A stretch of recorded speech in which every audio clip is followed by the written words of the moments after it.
name is Andrea, and this is High Literature, a program where I introduce stories and art to you, the viewer. I'm so sleepy. I am so tired. The cats are asleep. Oh, they look so cute and inviting. Yeah, I'm ready to pass out. So let's see here. I have here with me the early stories of Truman Capote. He's one of my most favorite writers. And let's see here. All right. So, Truman Capote wrote the 14 stories in the early stories of Truman Capote as an adolescent and a young man. They are, as the title says, the early fiction of a writer who would go on to become one of the 20th century's masters. By their very nature, they are not mature works, but rather the efforts of a young writer developing his craft. I began writing really sort of seriously when I was about 11, Capote said. I say seriously in the sense that, like other kids go home and practice the violin or the piano or whatever, I used to go home from school every day and I would write for about 3 hours. I was obsessed by it. Many of the manuscripts located in the Truman Capote archives at the New York Public Library show Capote's edits and revisions. The crossouts and marginal notes depict a precociously talented young writer dedicated to improving his skills. In these stories, we can see many flashes of Capote's trademark prose, clear sentences, precise imagery, language that is both vigorous and light. The manuscripts offer rare insight into how a writer born with outsized gifts still must apprentice himself. The stories provide ample evidence that Capote had found his own voice by a very early age and, at the same time, had to work hard to develop it. The stories also show early manifestations of one of Capote's most powerful talents, empathy. In much of his writing, Capote empathizes with the outsider and the other, the man or woman, the boy or girl, who resides at the fringe of society and its expectations. In these early stories, we see Capote drawn to figures who do not or cannot live at the center of their worlds. Homeless men, lonely children, a girl of mixed race passing in an all-white school, an old woman near death, an African-American woman from the South dislocated in New York City. Just as the manuscripts show a young writer improving his sentences through work and revision, these stories also give us a glimpse of Capote developing his powers of empathy by imagining the lives of many different kinds of people. The profound empathy we find in Capote's masterworks was nurtured in part by this early fiction. As with all early efforts, the results are imperfect. Hilton Als in his foreword notes the young Capote's limits when attempting to inhabit an African-American character. Rather than relying on his own imagination, Capote sometimes turns to trope and stereotype. Occasionally, the female characters in these stories are more gothic than complex. Other characters are more archetype than flesh. Still, these stories and their subject matter and themes show Capote at the earliest stages of his writing life, inspired more by the marginalized and the vulnerable than the powerful and the accomplished. One explanation for this, of course, is Capote's queerness, which marginalized him within the worlds he inhabited and made him vulnerable to scorn and abandonment, or worse. Like many gay writers before and after him, Capote used deflection to probe his own heart.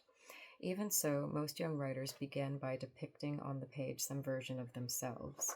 In many of these stories, we find the young Capote looking to others rather than the mirror, as if he already understood empathy would become central to his art.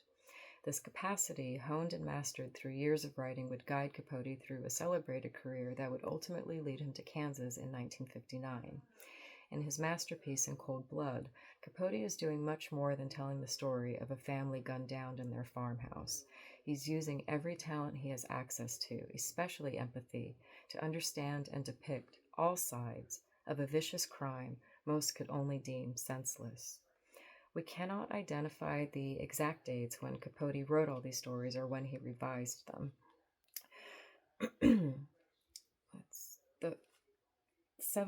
The stories were first published between 1940 and 1942 in The Green Witch, the literary magazine of Greenwich High School in Connecticut, where Capote was a student from 39 through 42.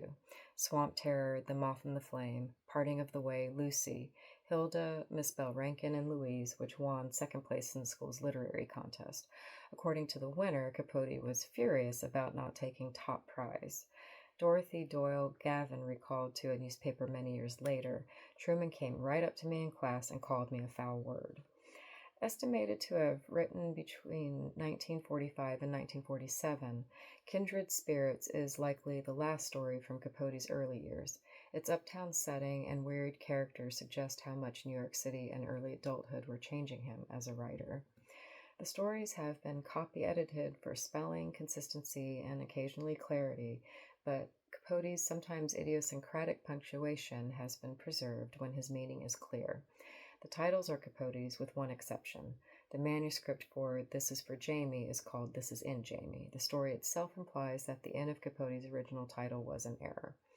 Posthumous publishing requires a balance of caution and openness.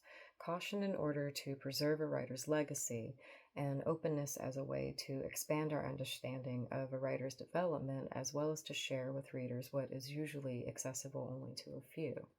The early stories of Truman Capote does not collect everything he wrote as a young writer. The Capote Archives houses several other stories excluded because they seemed too immature. One was written when he was about 11. The Truman Capote Literary Trust, Random House, and several others with deep knowledge of Capote and his work deliberated over which stories to include. Scholars and students may visit the Capote Archives to review the original manuscripts published here, as well as those left out.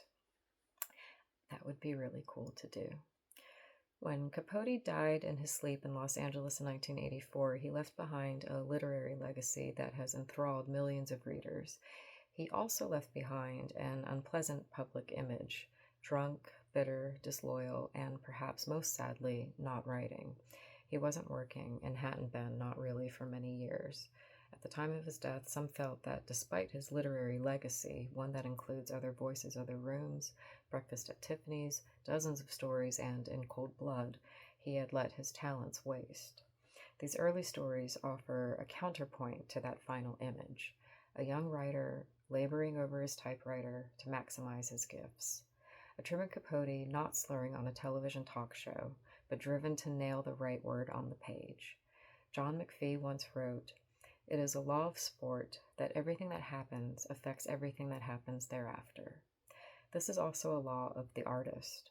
These stories help develop the Truman Capote who would go on to write the works that so many of us love. They show us genius before the full bloom. David Ebershoff, Random House. It's so good. It's so good.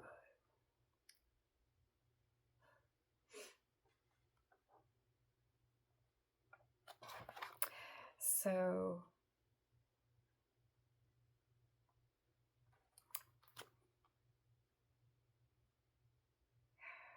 I was thinking, I'm so tired. I'm so sleepy. Don't pay any attention to me.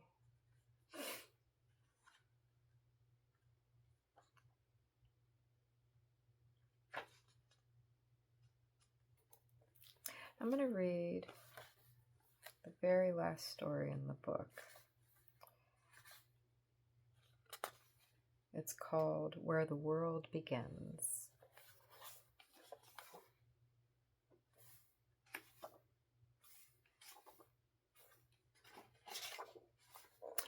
No, I'm not. I am so tired, you guys. I am going to cut this short. Kyle Baker, we're going to come back to you.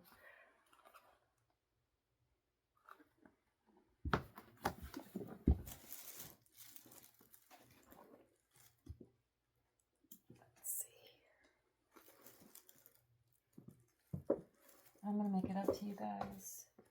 I'm going to include these. So, yeah, I'm going to cut it short, but we'll zhuzh it up tomorrow.